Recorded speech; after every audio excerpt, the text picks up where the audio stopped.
फिर हम मनसे स्टाइल से करेंगे। फिर हमको दोष मत देना, रास्ते पे गाड़ियाँ फूटेगी, कांच टूटेगी, गाड़ियाँ खड़ी कर देंगे, गाड़ियाँ नहीं चलने देंगे। गलत गाड़ियाँ चलाई है, तुमने गलत पैसा हमारा लिया हुआ है। कम से कम 80-90 करोड़ का टेंडर चल रहा है और उसमें तुम्हारी गाड़ियाँ ठीक नहीं रख सकते। और इसमें सारे मिले हुए, हमारा सीधा सीधा आरोप है। इसमें नगर पालिका के अधिकारी भी मिले हुए, इसमें वाहतुक शाखा के लोग भी मिले हुए।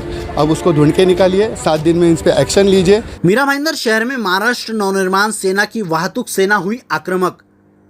प्रशासन द्वारा 7 दिनों के अंदर कार्रवाई नहीं की गई तो मनसे करेगी अपने स्टाइल में कार्रवाई। वाहतुक सेना ने दी प्रशासन को चेतावनी।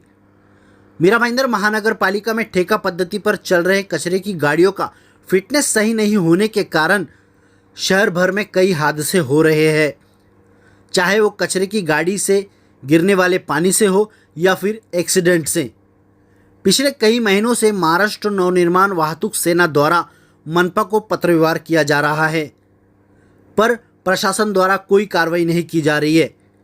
आखिरकार 7 जून बुधवार को मनसे ने उपायुक्त को पत्र देकर चेतावनी दे दी। इस बारे में हमने महाराष्ट्र नवनिर्माण सेना के वाहतुक सेना विभाग के उपाध्यक्ष संतोष शाह से बात की। साथ ही मनसे नेता फ्रांसिस लोबो ने इस मामले में प्रकाश डाला। नमस्कार, मैं आपको बताना चाहूँगा कि पिछले कुछ महीनों से हम लोग डंपिंग और डंपर के विषय पे लगातार महानगर पालिका और हमारी जो वाहतुक शाखा है काशी मीरा की, उनके साथ कंटिन्यू बने हुए थे, टच में थे। विषय ये है कि मीरा भाईंदर के जितने भी डंपर चल रहे हैं उत्तन साइड में और मीरा भाईंदर वेस्ट की तरफ और ईस्ट की तरफ, इन डंपर्स ने तूफ़ान मचा के रखा है। इनके गाड़ी के नीचे पता नहीं कितने बच्चे आके जा चुके हैं, लेकिन कोई भी इस पर कुछ बोलने को तैयार नहीं था, कोई उसके ऊपर FIR लेने को तैयार नहीं, कोई पुलिस स्टेशन कार्रवाई करने को तैयार नहीं। जब हमने इसकी जानकारी लेना शुरू किया, महानगर पालिका में हमने एक RTI मारा इन डंपर के बारे में। हमको अभी ये डंपर के जो हमने RTI निकाली है, आपको मैं बताना चाहूँगा। ये RTI में मीरा भाईंदर महानगर पालिका ने ही हमको 129 गाड़ियों के डिटेल्स दिए हैं। जिस 129 गाड़ियों में से लगभग 100 गाड़ियाँ जिनके फिटनेस नहीं है, किसी के इंश्योरेंस नहीं है, किसी की पासिंग ख़त्म हो गई है और ये गाड़ियाँ फिर भी रास्ते पे चल रही है।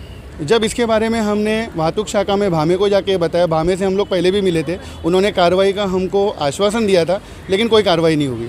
जब हमने ये बताया और इसके लिए कार्रवाई करने के लिए चाहिए, हमारे शहर संगठक है फ्रांसिस लोबो, इनको मैंने भेजा था उनके पास कांटेक्ट करके उनसे बात करने के लिए। उन्होंने सीधा सीधा डिनाई कर दिया कि मैं सिस्टम बंद हो जाएगा, मैं उस पर कार्रवाई नहीं करूँगा।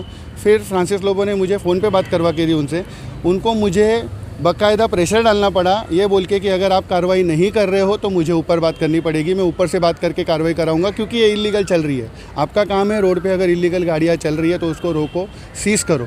उसका फिटनेस नहीं है तो आपको उसको सीज़ करना है, उसका इंश्योरेंस नहीं है तो सीज़ करना है। उनका कहना है कि हमारे पास जगह नहीं है। अगर जगह नहीं है तो आप रास्ते के 2 व्हीलर और 4 व्हीलर को ले के जाकर डंप कर रहे हो, गावठन में जमा कर रहे हो, उनकी गाड़ियाँ छोड़ नहीं रहे हो। बस किसी के पास लाइसेंस नहीं है, किसी ने हेलमेट नहीं पहना है तो उनकी गाड़ियाँ जमा हो रही है और ये बड़े डंपर जमा करने के लिए आपके पास जगह नहीं है। ये सब उनका सबका मिला जुला है। यहाँ पे जिनका टेंडर निकला है, ये कंपनी है ग्लोबल कंपनी का टेंडर के बारे में भी मैं आपको बता दूं कि ये ऐसा क्यों हो रहा है, क्यों एक्शन नहीं ली जा रही है। इसमें आपको मैं दिखाना चाहूँगा, ग्लोबल कंपनी का टेंडर निकला था 2012 को। 2012 से 2017 में उनका टेंडर निकला। ये टेंडर की डिटेल्स में भी आप भाइयों को मैं दूंगा इसकी कॉपी। ये 2017 में उसका टेंडर ख़त्म हो चुका है। 2017 में इन्होंने ठहराव पास किया। इसमें मैंने हाईलाइट किए मुद्दे आपको दिखेंगे कि 10 दिन में महासभा वापस लेकर नया टेंडर चालू करना है। 2017 से आज 2022 हो गया है। सिर्फ इसके ऊपर अभी तक ये टेंडर चल रहा है। हर साल उनका जो मुनाफा, जो परसेंटेज बढ़ रहा है वो बढ़ते जा रहा है। उनके बिल पास होते जा रहे हैं। वो लोग वही गाड़ियाँ चला रहे हैं, वही इलीगल गाड़ियाँ चल रही है। उनके गाड़ियों के नीचे लोग मर रहे हैं।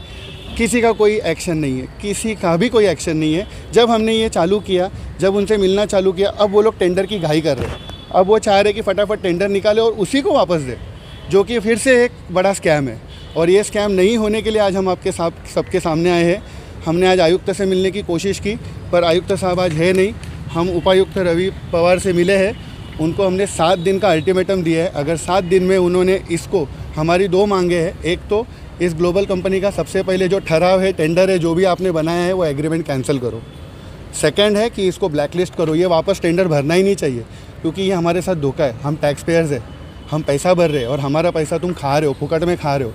तुमने गलत गाड़ियाँ चलाई है, तुमने गलत पैसा हमारा लिया हुआ है। कम से कम 80-90 करोड़ का टेंडर चल रहा है और उसमें तुम्हारी गाड़ियाँ ठीक नहीं रख सकते हो।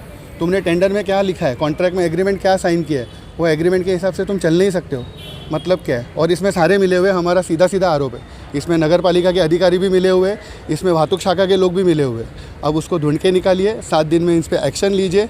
7 दिन में एक्शन नहीं लेंगे तो मेरे से भी वरिष्ठ यहाँ पे ज़रूर आएंगे। श्री आरिफ भाई शेख, उन्होंने बात की है, उन्होंने मुझे कमिटमेंट की है कि 7 दिन में एक्शन नहीं लेते तो वो खुद आएंगे नगर पालिका में।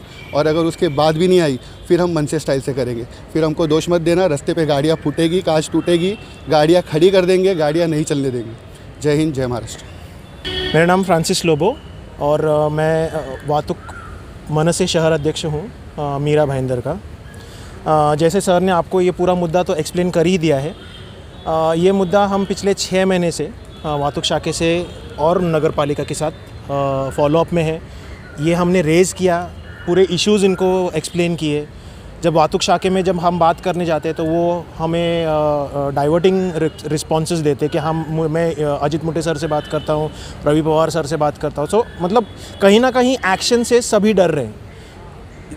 2 दिन पहले जब सर ने मुझे बताया था कि ऐसा ऐसा हमको अभी इसके ऊपर we have to take a stern action, तो हम वातुक शाखे में जाके उसके ऊपर एक्शन क्यों नहीं हो रहा है ये क्वेश्चन करने के लिए गए थे।